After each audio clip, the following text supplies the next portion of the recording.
Dans l'épisode précédent, vous aviez traversé la jungle pour découvrir un temple enfoui en son centre. Vous l'aviez visité, vous avez passé la journée à le visiter, vous aviez découvert donc des symboles, des choses étranges dans ce temple. Vous vous étiez combattu contre un golem, d'ailleurs, qui protégeait l'entrée. Et vous aviez fini par ressortir du temple en fin de journée, à la nuit tombée. Vous vous étiez mis d'accord pour faire des tours de garde cette nuit et vous endormir en ayant plutôt faim et plutôt soif. La nuit passe, vous faites vos tours de garde, et le matin se lève. Jonathan est la dernière personne qui, du coup, protégeait vos arrières, et vous vous sentez en pleine forme, malgré le fait que vous ayez faim et soif. Vous vous rendez compte que vous ne vous êtes jamais senti aussi bien de votre vie que depuis que vous êtes arrivé sur cette île.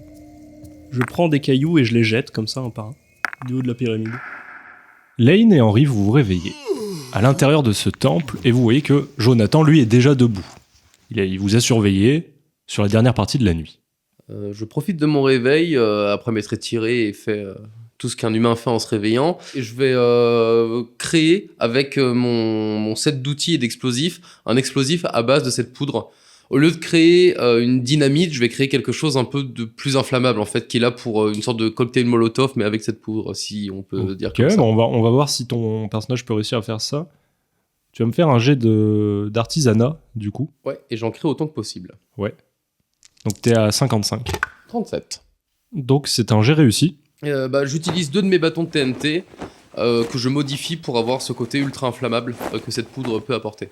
Okay. Alors tu galères un peu, du coup, vu que t'as pas d'outils, effectivement, mais tu parviens quand même à créer 2 bâtons de dynamite un peu modifiés, on va dire. Bah du coup, moi je vais me lever, et la première chose que je vais faire, c'est regarder les environs. Les gars, qu'est-ce que vous avez constaté durant la nuit? Moi j'ai rien vu de particulier. Moi j'ai vu du noir, et j'ai entendu beaucoup de bruit, du genre... Caca! Coco! Non, rien à signaler. Moi, ce que je me dis, c'est que je comprends plus rien, en fait. Comment ça? J'ai eu la nuit pour y réfléchir, et je me dis que... je vous ai amené dans cette aventure, mais en réalité, je sais même pas ce que je fais, quoi. Je me dis bien qu'il y avait un problème depuis le début. T'étais tendu depuis le début, t'étais un petit peu ailleurs. Ouais, mais enfin, excusez-moi les gars, mais...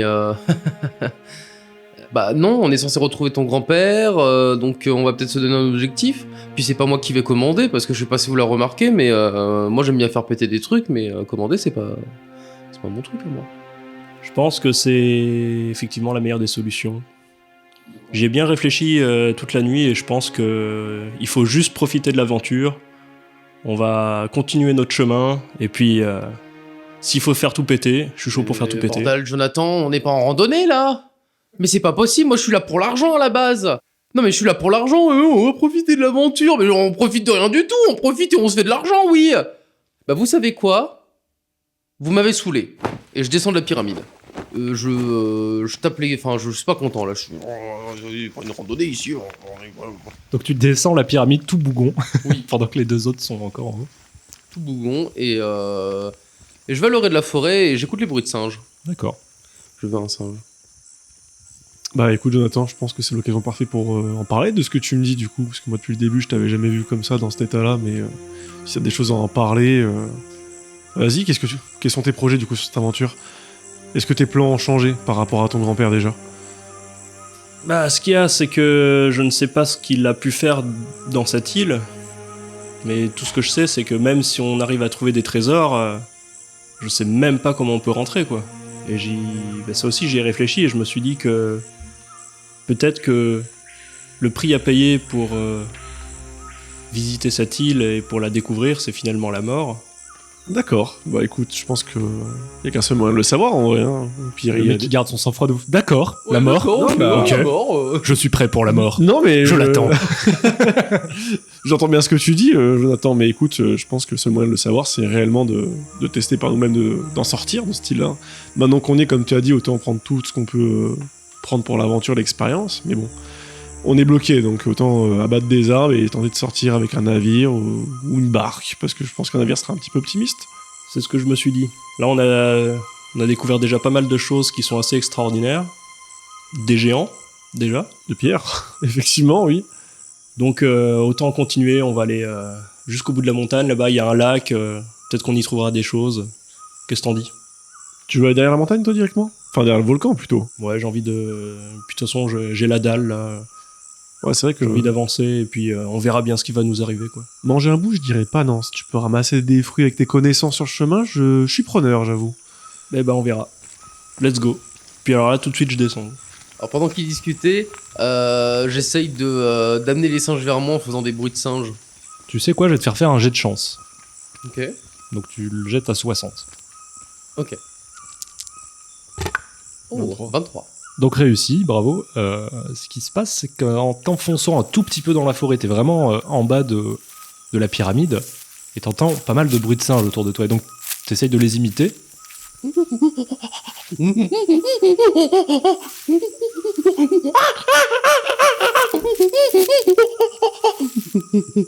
Étonnamment, autour de toi, t'entends des bruits dans les feuillages, un peu à ta droite, à ta gauche, en face, tout autour, finalement, des petits bruits de bruissements, de bruits de pas, de cris de singes qui s'approchent et qui sortent de la forêt curieux, doucement, dans ta direction. Ok, je continue mes bruits tout en essayant de m'accroupir un peu pour être plus petit et d'observer leurs mouvements pour avoir à peu près les mêmes en fait, pour leur montrer que je suis pas dangereux. Il y a une petite dizaine de singes qui te regardent et qui s'approchent un peu de toi sans avoir vraiment peur. Ils ont l'air plus curieux qu'autre chose. Tu dis que peut-être ils sont vraiment sauvages, ils n'ont jamais vu d'humains et donc ils se sentent pas menacés, quoi. Il y en a un, parmi tous les singes, qui a en bandoulière, autour de lui, une petite sacoche. Une petite sacoche. Que tu reconnais tout de suite être Mon set d'outils. ton set d'outils. Je continue d'essayer de l'attirer vers moi en fait pour qu'il vienne me voir tout simplement.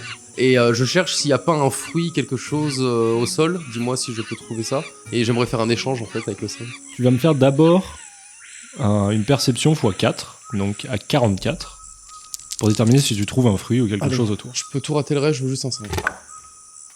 Ah, 95. Ok, donc autour de toi, il n'y a rien que tu puisses donner à ce singe. Maintenant, tu essayes quand même de le faire venir à toi. Donc ça va être un jet de dressage. Ok. Je te mets un bonus de 10 parce que tu les as fait venir et ils ne se sentent pas menacés. Donc tu le jettes en dessous de 30. 35. Le singe ne s'approche pas vraiment de toi. Il reste un peu loin. Il reste à te regarder. Ils sont tous autour de toi, mais t'arrives pas à les faire venir à toi. Ok. Je fais cette espèce de truc où les singes, tu sais, ils sautent et ils tournent sur eux-mêmes de joie ou de jeu. Et j'essaye vraiment de montrer que j'ai envie de jouer avec eux. Notamment avec lui. Ok. Je n'abandonnerai pas.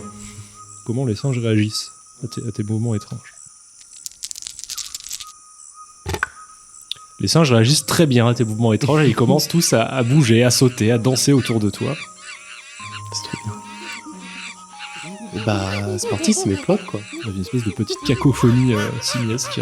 Il y en a qui s'approchent un peu de toi, qui te touchent, tu peux en caresser quelques-uns, ils te sautent dessus et tout.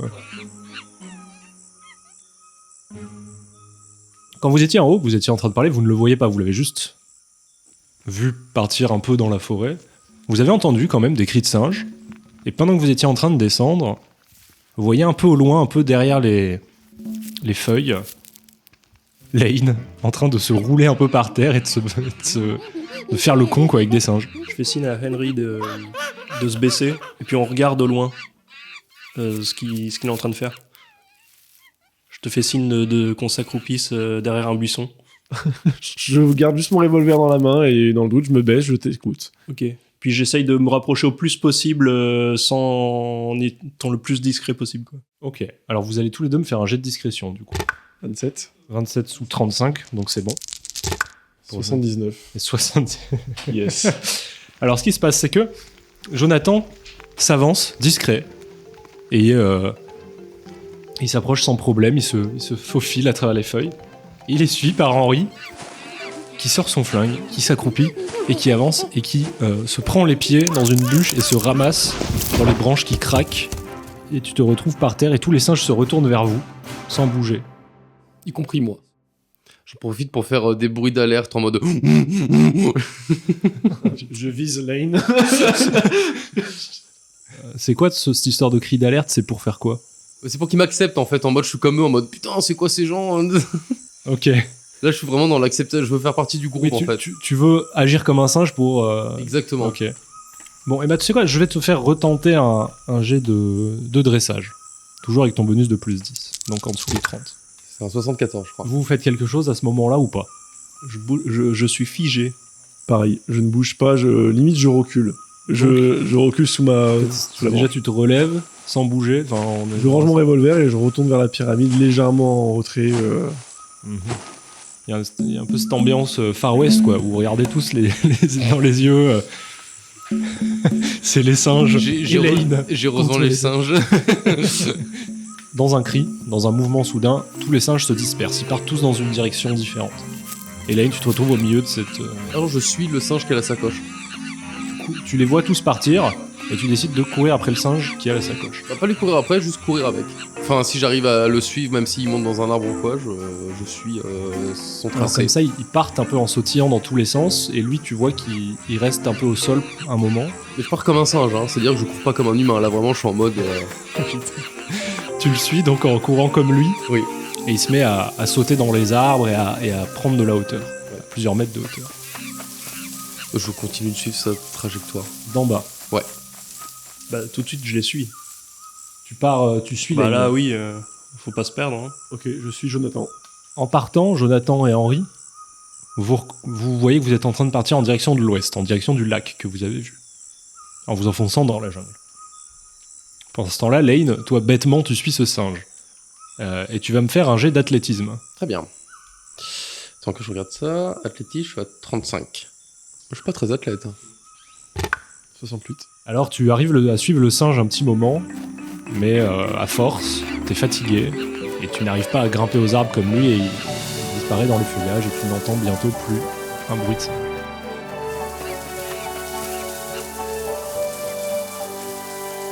Et tu entends les bruits de pas de tes camarades qui sont en train de te rejoindre, et qui... Les feuilles s'écartent et ils apparaissent juste derrière toi. Vous le retrouvez. Je fais Lane. Yes, merci, hein. J'aurais pu récupérer ma sacoche et peut-être trouver où c'est que le reste de nos affaires ils étaient. Bien joué le coup du pistolet et de la bûche. De quoi les pistolets? J'ai rien fait avec le pistolet. Oui, mais si tu l'as dans tes mains, bah... C'est pas discret. Excuse-moi, t'étais en plein milieu des siens, j'avais quand même le droit de m'inquiéter quand même pour ta J'ai sécurité. des petits singes. C'est des petits singes? On est vraiment sur du singe, sur du Wistiti. Écoute, Lane, je suis désolé pour tout ça. Je dirais même que t'as l'air mieux t'en sortir que nous dans ces paysages inconnus, donc... Bah, si tu veux faire bande à part, y a pas de souci, mais je voulais vraiment m'excuser pour tout et que bah, si tu décides qu'on se suive, je ferai vraiment tout pour que tu puisses rentrer et sain et sauf et avec plein de toute la fortune que tu veux, quoi. Et j'ai vraiment envie de vivre cette aventure. L'argent ne m'intéresse pas. Vous parlez bien comme un riche, vous, hein. L'argent m'intéresse pas. On a tout entendu ici. Non, bah je sais pas, on va continuer dans la jungle et voir où on arrive. Je boude encore un peu, hein, je vous préviens. Ça me passera. Bon. Bah écoute, allons-y, hein, tant qu'à faire. Hein. On va pas rester là en plein milieu de la jungle sans on s'est perdu ou pas? Vous n'êtes pas perdu, vous savez dans quelle direction vous êtes parti, mais là vous êtes en plein milieu de la jungle et vous savez pas vraiment où vous en êtes, vous avez pas de point de repère, quoi. Bon, on avance. J'essaye de me repérer. Bon, pour info, Lane, juste on essaierait de partir direction le volcan. Pour prendre un peu de hauteur, si ça peut être un plan stratégique, au moins pour voir les environs, et voir peut-être des fois derrière. Faire le contour du volcan. On va éviter de monter au sommet, de ce qu'on avait vu la veille, de ce qui volait, j'ai pas trop envie de m'y frotter. Mais on va partir là-bas. Une condition, si on voit les singes, c'est priorité aux singes. Mais sinon, je vous suis. Pour tes affaires? Pour les singes. Pour tes affaires. Très bien, on fait comme ça. Pas de problème. Bon bah je vois le chemin le plus praticable et... Let's go! Eh ben allez, hein. Ça vous embête pas, je passe quand même juste devant pour la sécurité. Non, pas de soucis, vas-y devant. Vous continuez un moment, 1 heure passe, et vos ventres gargouillent vraiment. Vous commencez vraiment à avoir soif, à avoir faim, vous êtes haletant. La chaleur vous pèse, l'humidité aussi. Les buissons et les feuillages se font de plus en plus rares, au fur et à mesure. Vous arrivez bientôt à la lisière de cette jungle. Face à vous, entouré de plaines, se trouve un lac qui s'étend sur plusieurs centaines de mètres et qui trône au bord de l'île. Vous voyez que non loin derrière le lac se trouve un précipice qui renvoie droit dans la mer. Et à l'horizon, ce mur de brume qui entoure l'île, il est toujours aussi épais. Ce plateau est assez haut par rapport au niveau de la mer. Le soleil tape fort et l'eau du lac brille de 1000 éclats.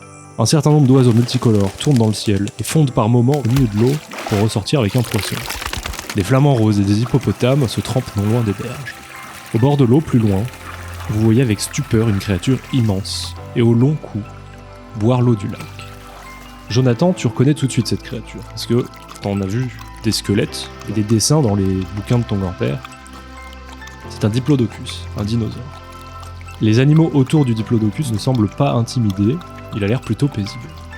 Tout de suite, moi, quand je vois l'eau et le diplodocus qui boit, je me jette sur le lac et pour boire aussi. Bon, au début, je prends dans ma main et j'essaye de me rincer la bouche et si c'est ok. Tu bois de l'eau, tu t'asperges, elle te rafraîchit et tu sens qu'elle te remet d'aplomb quoi, en buvant. Je fais signe aux autres. Elle est bonne, elle est bonne. Moi, je regarde et je fais bizarre cette girafe. C'est pas une girafe, c'est des dinosaures. C'est des dinosaures. Tu cries, ta voix se répercute un peu au loin et t'as pas mal d'animaux qui s'éloignent un peu. Tu vois qu'il y a des mouvements quand même qui se font. Vous avez un peu dérangé le calme qu'il y avait près du lac. Je connaissais pas ce genre de girafe, mais j'ai soif, je vais boire. Faites-vous petit, les gars. Juste, on boit, mais on traîne partout dans le coin avec... Bon, ça va, je suis 1m70. Désolé à tous les auditeurs qui sont pas très grands. Moi, je bois toujours. Bah moi, je vous rejoins, les gars. Moi, je vous rejoins, je vais boire avec vous, mais juste qu'on fasse pas de bruit, quoi. Vous buvez beaucoup parce que ça fait finalement 24 heures que vous n'avez pas bu, à part du rhum. Vous étiez vraiment desséché. Vous avez toujours faim, mais vous remplissez le ventre d'eau. Mais il y a des poissons. Vous connaissez la pêche à la dynamite? Alors, si jamais tu es prêt à faire ça, vas-y, mais je vais juste prendre un point d'auteur quand même pour... Oui, on va un peu s'écarter. Ah bon? Ouais. C'est vous qui disiez qu'il fallait être discret. Je me dis qu'il fallait être discret, moi j'ai dit que j'avais faim. Et moi aussi. Eh ben, Et les bah gars, sinon, on va tailler des bâtons et on pêche. comme vous voulez, moi, dans tous les cas, moi, je vais juste prendre de la hauteur pour sécuriser un peu le lieu. Ouais, sécuriser le lieu. Quoi? C'est pas toi qui as le revolver, que je sache. C'est pas toi qui as la dynamite, que je sache. C'est pas toi le militaire qui s'occupe de vous deux, à ce que ça sache depuis le début. Ah ouais, tu veux qu'on règle ça avec nos mains? Non, j'aurais trop peur de te blesser. Et je me tourne et je prends mon point d'auteur. Et je lui mets une calotte derrière le crâne. Je me retourne, je vais pour me battre contre Lane. Bah c'est parti, allez. Tu mets une patate à Lane. J'esquive, je lui en remets une. Jonathan, tu vois que tes camarades sont en train vraiment de se mettre des droites dans la tronche et se faire un peu mal, quoi. À ce moment-là, tu vois que dans le lac, alors les bruits et l'agitation fait que beaucoup d'animaux s'en vont. Diplodocus lève la tête et s'éloigne un peu. Il y a beaucoup de cris autour de vous, beaucoup de mouvements. Et l'eau se met à remuer. Et tu vois en surface du lac ce qui ressemble au dos d'un crocodile, puis 2 crocodiles, 3, 4 qui commencent à s'approcher des berges où vous êtes. Et nous, on est vraiment devant l'eau. Vous êtes vraiment On pas fait un loin. petit jet de dés, savoir qui se met des droites le plus. On peut faire ça. Ah, je serais quand même curieux, ouais. Ouais. Je vais vous faire un jet d'opposition sur votre force. Qui fait le jet de dés? Vas-y. Ouais, c'est ça le À débat. toi l'honneur. Pour gagner contre ton camarade, il faut que tu fasses en dessous de 25. T'as fait combien? 3. C'est quoi cette merde? Déjà, Lane, tu gagnes un point de fougue. Tu as maintenant 2 points de fougue. Ah, ça m'énerve. Ça Et y tu est. as fait un jet critique, une réussite critique. Et en fait, ce qui se passe, c'est que le taquet que tu lui as mis derrière la tête pour commencer le combat l'a un peu sonné. Et quand vous êtes en train de vous frapper, de vous mettre des droites, tu sens, Henri, que t'es pas du tout à ton avantage. Et que Lane, par chance, a tapé au bon endroit, ça te calme très rapidement. Et à ce moment-là, je me jette sur les deux et je leur dis Croco! Je lui en colle une. Parce que j'ai pas capté, moi je pensais qu'il venait défendre. Même un peu sonné, j'essaye de les tirer et en bégayant il y a un crocodile. Je me tourne, je vois les crocodiles, je fais oh putain! Et je chope lui qui est à terre et je le. Tu sais, je le traîne par les avant-bras pour dégager. Je tente de me relever en même temps qu'il fait ce geste. Bon, tu te relèves. On va juste tomber. Voilà, vous êtes tous les deux à essayer de l'aider à se relever. Tu arrives à te relever, même si t'es un peu chancelant. Et vous voyez tous les trois ces crocodiles en train de sortir de l'eau et d'avancer vers vous, à quelques mètres seulement, avec un air très menaçant. Vous êtes en train de partir, vous êtes tous les trois en train de vous éloigner de ces crocodiles et de retourner en direction de la jungle. Ok. Bah on se retourne et on voit s'ils suivent quoi. Alors il y a 3 crocodiles qui sont sortis de l'eau et qui ont marché dans votre direction. Et comme vous avez rapidement pris de la distance malgré tout, Ils sont plus dans leur poursuite tout de suite. Ils ont vu que vous aviez déguerpi Je prends une pierre. et qu'ils ne peuvent pas vous rattraper. Je prends une pierre tout de suite pour essayer de le lancer le plus rapidement sur un des crocos, histoire de voir si ça peut le faire réagir. Je suis sonné encore ou pas? Je suis très mal ou... Oui, t'es un peu mal quand même. Il t'a mis des belles patates dans la tronche. Ouais. Si j'en ai une à portée de main, je prends une pierre, quelque chose qui puisse être un peu... Il n'y a pas de roche à bâton. proximité. Ce que tu vois, c'est qu'il peut y avoir des branches, du bois. Je vais tenter de prendre quelque chose de contendant, une branche, et tenter de le lancer en essayant de viser d'un des crocos, si Donc, possible. tu ramasses un bout de bois un peu solide, à proximité, et tu le jettes sur les crocodiles. Tu vas me faire un jet de dextérité sur un des 20. Vraiment maintenant, quoi. Putain. Il n'y a pas de critique après sur le D20. Mais c'est un jet parfait. Tu lances le bâton, il virevolte dans les airs un petit moment, il atterrit en cloche sur l'œil d'un des crocodiles qui crie sous le coup de la douleur, mais qui finalement n'arrive pas vraiment à comprendre d'où ça vient, quoi. Il est un peu en train de regarder autour de lui, ça l'a enragé. C'est de la viande, on a faim, on a besoin de ce crocodile. Je sors un bâton de dynamite et je le frotte sur le sang. Le bâton de dynamite, je le frotte sur le sang de Henri. Et je l'allume et je la jette près des crocos. Une sorte que le sang, en fait, l'idée c'est que le sang attire le croco pour soit l'avaler et exploser de l'intérieur. Ce sera plus facile à dépecer comme ça. Enfin, il sera déjà dépecé. D'abord, tu vas me faire un jet de dextérité aussi sur un des 20 pour voir comment tu arrives à lancer cette dynamite. 12. Bon, le jet réussi, le bâton atterrit pas très loin d'eux. Les crocodiles s'approchent, comme s'ils reniflaient le bâton. Et d'un coup, l'explosion souffle les 3 crocodiles qui partent en morceaux sur les côtés, un peu partout autour du périmètre d'explosion. Et le bruit retentit dans toute la vallée. Les oiseaux s'envolent, tous les animaux qui étaient présents autour fuient, pris de panique. Ah, pêche à la dynamite. La fumée de l'explosion se dissipe, et dans les traces noires de brûlure il reste quelques morceaux de crocodile un peu fumants, et beaucoup de sang. Bah, je propose qu'on récolte toute la viande qu'on peut, on fait un feu et à table. Allez, on fait comme ça. Moi j'ai déjà oublié la bagarre, hein, c'est fini. Comme un enfant, tu sais, je passe à autre chose. Oui, Moi, j'ai pas oublié. Bon, Lane, écoute. Moi, j'ai pas oublié ce que t'as fait. Mais t'as de la chance que nous sommes que 3. Et que je t'aime bien, finalement. T'es quand même un gars cool. Mais n'oublie pas jamais ce que j'ai fait à ce croco. Et que j'aurai aucune peine pour le faire à toi. Me jeter un bâton dans l'œil, ok, et je vais récupérer de la viande de croco. Moi, je suis sur la viande et je trie. Ok, donc vous êtes en train de ramasser des bouts de crocodile à droite à gauche. Ouais, moi, j'essaie de tout rassembler un tas pour que Jonathan puisse faire le tri. Ouais, Moi, c'est ça, on fait j'ai- une espèce de tas de... Ouais, vous rassemblez un espèce de tas de viande composé de bouts de chair qu'on volait, de pattes, de bouts de torse et finalement de gros morceaux de crocodile un peu dégueulasses, un peu cramés, un peu pissant le sang, un peu voilà. Puis on essaye de... bah alors c'est con, mais avec mon couteau, de dépecer ce que je peux de là où il y a de la peau. Faire des coupes, quoi. Vous arrivez donc au bout d'un moment à rassembler cette viande, en couper, peut-être en trouver des morceaux comestibles finalement. Et puis on fait un feu. Bah vite un feu, ouais.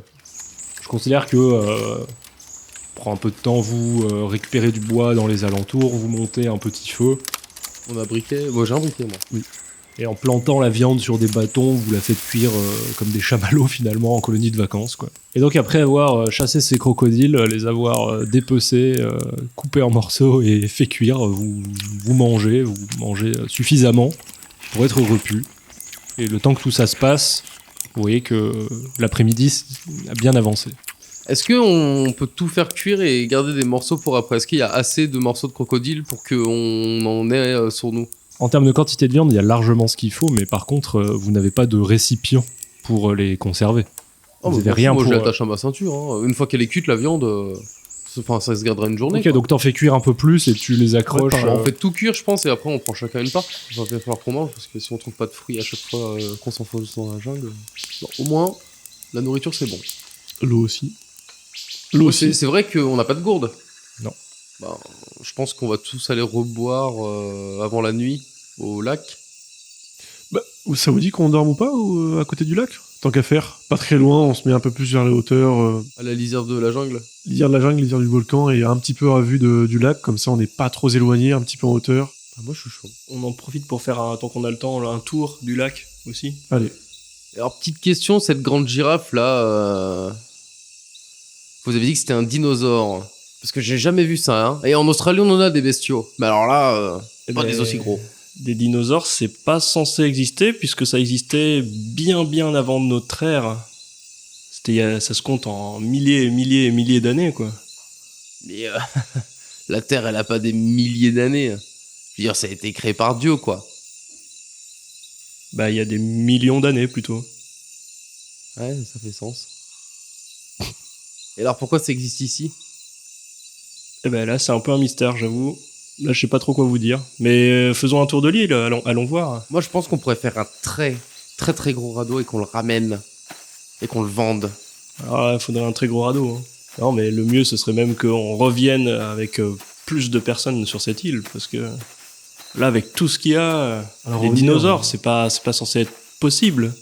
Je suis d'accord de revenir, moi. Si déjà on arrive à en sortir, mais juste Faut déjà qu'on en sorte. si on arrive à en sortir, ce serait déjà beau, vu qu'on n'a pas d'embarcation. Mais si on revient et qu'on rééchoue de nouveau, on n'aura peut-être pas deux fois la même chance. Hein. Déjà de survivre, déjà juste en restant sur l'île. Faut venir avec plein de bateaux. Ouais. Il faut qu'on dise à la faut le dire à la famille royale, hein, ils viendront et nous on est riches parce que déjà ils aiment bien prendre de l'éther partout et puis nous on aime bien l'argent. Enfin moi j'aime bien l'argent du moins. Justement, on va rapporter des preuves. Toi tu seras payé en aventure. Moi je serai payé en argent. Absolument. Moi aussi, je compte de prendre un petit quelque chose style en termes de souvenirs. Garder une petite trace que je pourrais raconter plus tard. Ah, genre l'œil au beurre noir. Tu m'as dit quoi, Lane? L'œil au beurre noir. J'en colle une. Sérieux c'est reparti? Tu lui en colles une. J'en colle une direct. Il te prend par surprise, il te colle une patate qui te souffle un peu, quoi. Et ben j'en remets une derrière. Oh, c'est reparti. Non, on se rebat, y a pas de souci, moi y a pas de souci. Bon alors, on va faire un jet de dés pour voir qui gagne cette fois, le combat. Tu jettes en dessous de 75, du coup. 96. 96. C'est donc un échec critique, c'est-à-dire que le combat se lance et tu vois que Lane, encore une fois, te domine assez rapidement. Il se jette sur toi et tu ne peux rien faire. J'enchaîne pas particulièrement inter, c'est qu'une fois qu'il est retombé et que le combat est gagné direct, je me relève et je rigole. Et je retourne m'asseoir. Premier degré, là ça commence, mon ego commence à toucher. Moi, je continue de marcher. Celui-là. C'est ça le pire, c'est que là je suis en train de me saouler moi. Je continue de marcher, je suis... Je rejoins Jonathan. Et c'est votre garde du corps. On continue de faire le tour du lac et pendant ce temps-là, bon, bah, les animaux qui investissaient les lieux au départ commencent à revenir doucement, ça se repeuple un peu, alors pas autour de vous, mais vous voyez que au loin, tout autour, voilà, la nature revient, prendre ses droits, mais pas de trace du diplodocus, qui est vraiment allé disparaître dans la jungle. Alors, Jonathan, juste question, y a que ça comme dinosaure ou ça existe d'autres types? Il y a plein de types de dinosaures, mais alors là, je sais pas ce qu'on peut encore découvrir. Hein. Et lui, il est gros, mais c'est un dangereux? Parce que souvent, les grosses bêtes, elles sont assez tranquilles, sauf les hippopotames. Ça, c'est vraiment pas cool. Je pense que c'est dangereux si ça te charge ou si ça t'écrase, mais Ça, je veux bien y croire. je pense pas que ce soit agressif. D'accord. Enfin, j'en sais rien, j'en ai jamais croisé. On n'est pas censé en croiser. Alors, comment vous connaissez? Eh ben parce qu'il y a des fossiles qu'on a retrouvés qui datent d'une autre époque. Des fossiles. Des ossements. C'est des ossements. Ah! Oui, je comprenais pas ce que ça avait à voir avec les yeux, mais... Là, celui-là, il était hostile ou il était pacifique? Bah, je sais pas trop, hein. Parce que s'il était pacifique, ça va. S'il était hostile, on a de la chance qu'il nous ait pas vu sa taille. Mais si on tombe sur des hostiles, on fait quoi? Parce qu'on n'est pas non plus très bien équipé. Puis on est que 3 aussi. Hein. Moi, je suis bien équipé. C'est juste que je mets dynamite. C'est plus le nom qui me fait peur que leur agressivité. Hein. Ouais. Après, il était tout seul à boire, alors... Bah, effectivement, s'il y a d'autres dinosaures dans le coin, peut-être qu'il faudrait essayer de trouver un endroit un peu plus sécurisé. Une grotte en hauteur, ou je sais pas ce qu'on peut trouver. Moi, je regarde un peu les environs aussi, voir s'il y a pas des endroits... Bah là, autour du lac, c'est une plaine, hein, c'est un peu, il y a quelques collines, mais rien de, voilà, vous voyez finalement tout le tour du lac de là où vous êtes, et vous êtes très vite proche de la jungle à nouveau qui recouvre complètement l'île. De toute façon, on le verra à la jungle, où il est passé, parce qu'il a dû casser des arbres en Ouais, c'est vrai. gros bestiaux.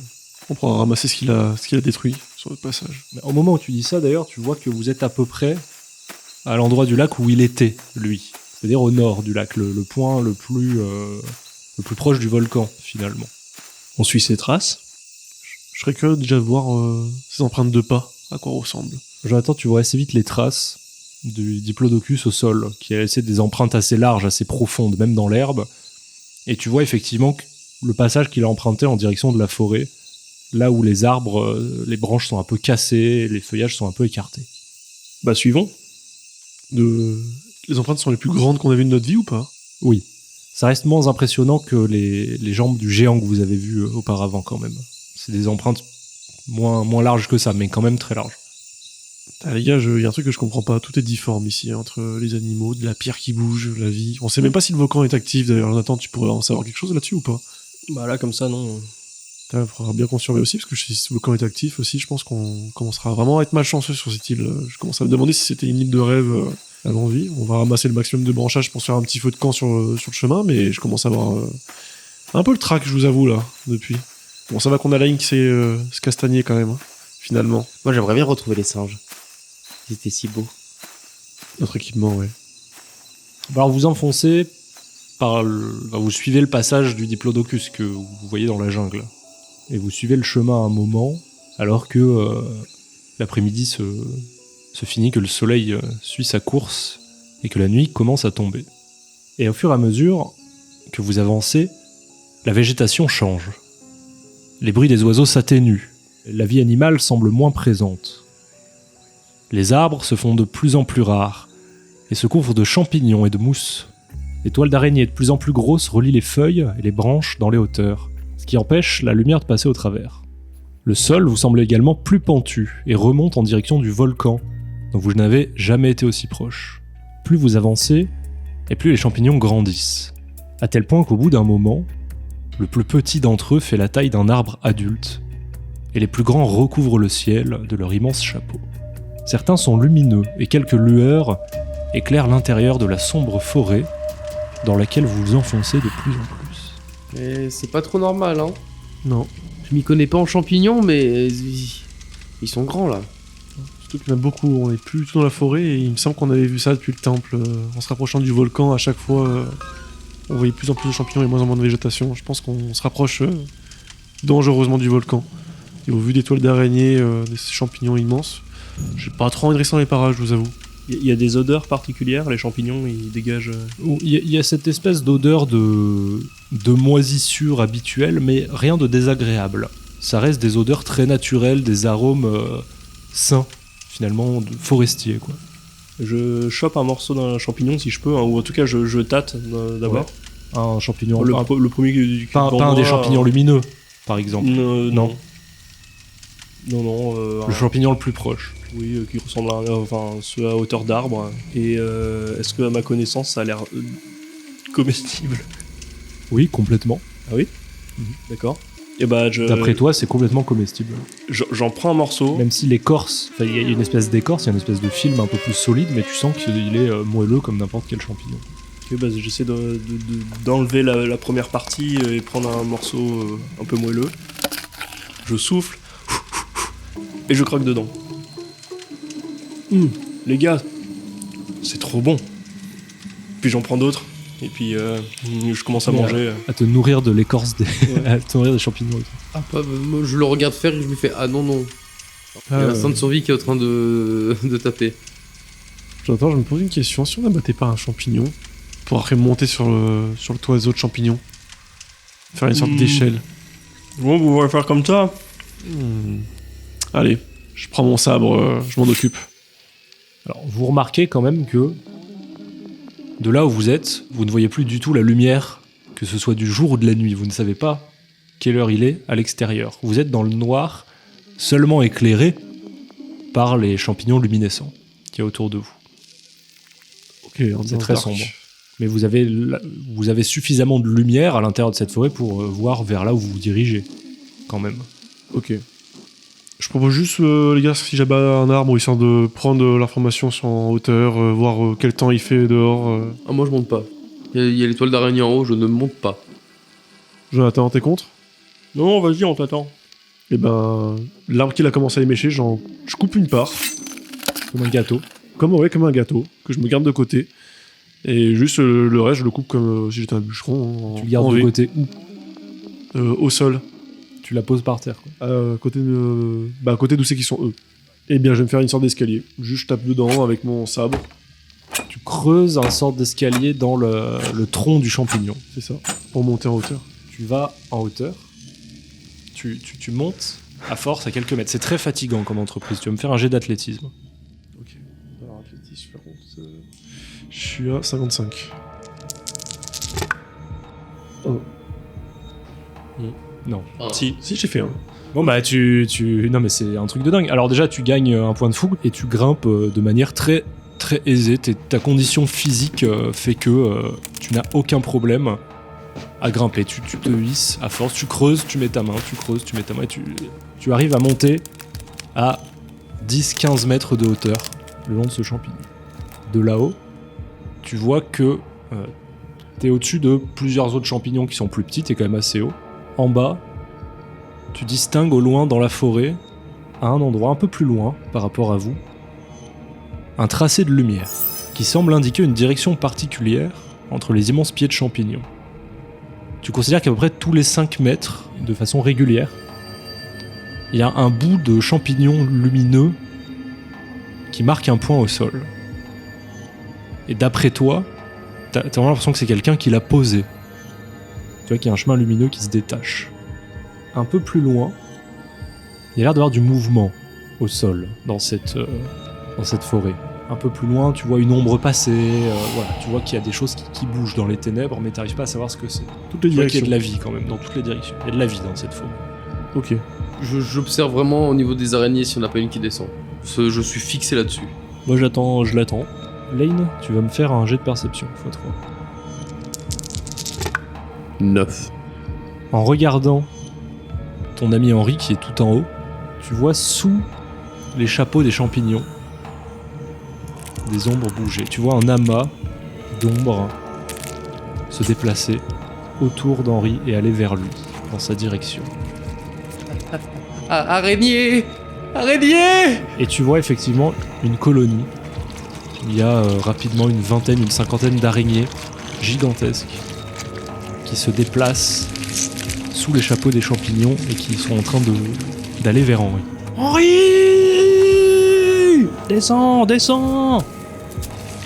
Tu te rends compte, tu entends qu'il y a des bruits de pattes tout autour de toi, de choses qui se rapprochent rapidement, et tu vois des araignées immenses qui foncent dans ta direction. Tétanisé, je sors mon sabre et dans un élan de désespoir, je me plante dans le champignon pour me laisser descendre Tu glisses. avec ma lame dans le champignon. Ok, alors ça, pour le coup, ça va être un jet d'acrobatie, en dessous de 40. J'ai pas eu la meilleure des idées, je crois. J'utilise ma fougue. Bon, c'est pas grave. 12. Ça passe quand même. Tu réagis assez rapidement. Tu lâches toutes les prises et simplement tu plantes un bout de ton sabre pour amortir la descente. Et ça te fait glisser le long des parois assez rapidement. Tu sens que le sabre arrête un peu la vitesse, mais tu arrives assez rapidement en bas et tu ouvres. Finalement, ce champignon s'ouvre presque en deux au niveau de son tronc. Tu arrives au sol près de tes camarades et tu vois la colonie d'araignées qui est actuellement là où tu étais quelques secondes auparavant et qui vous regarde. Juste ils nous regardent, j'y fous le feu. Elles sont encore en haut. Ouais, bah c'est bien pour elle, j'y fous le feu. Je prends une de mes TNT inflammables là. Je l'arrête. Juste Lane, ne fais pas le con, genre c'est pas les seuls en fait, il y en a de partout. Si tu fais ça, on est tous morts dans les secondes qui suivent. Ouais, je préfère mourir dans les flammes que mourir d'araignée. Non, mais au pire Pendant on que vous parlez, les araignées se mettent à descendre le long de la paroi et Cours, Lane. dans votre direction. cours tout, c'est Ouais, tout. je les prends tous les deux et je me barre.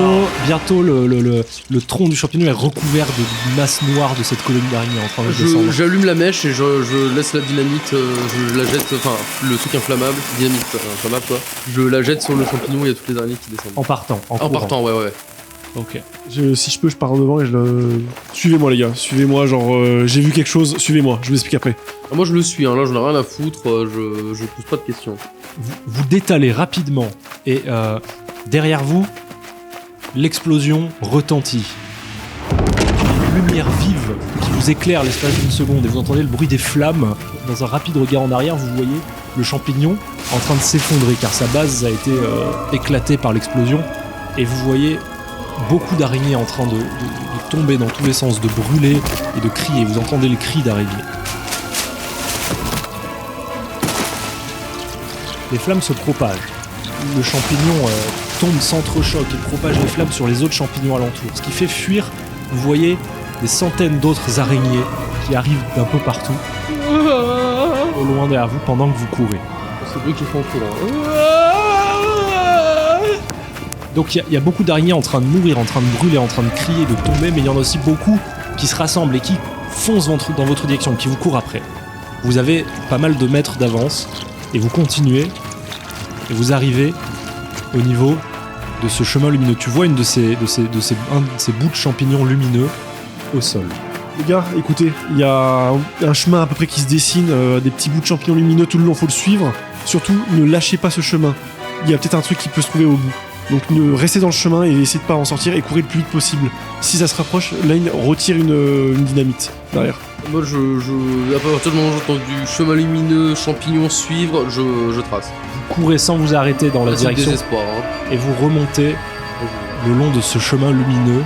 Je peux me retourner pour voir si les araignées suivent ce chemin lumineux. En te retournant, tu vois que la colline d'araignées continue de vous poursuivre. Et les flammes, elles se propagent assez vite Les flammes se propagent au loin, mais maintenant vous avez pris quand même pas mal de mètres de distance et vous voyez qu'il y a un bout de la forêt qui est en train de s'enflammer. Et cela conclut ce 4e épisode.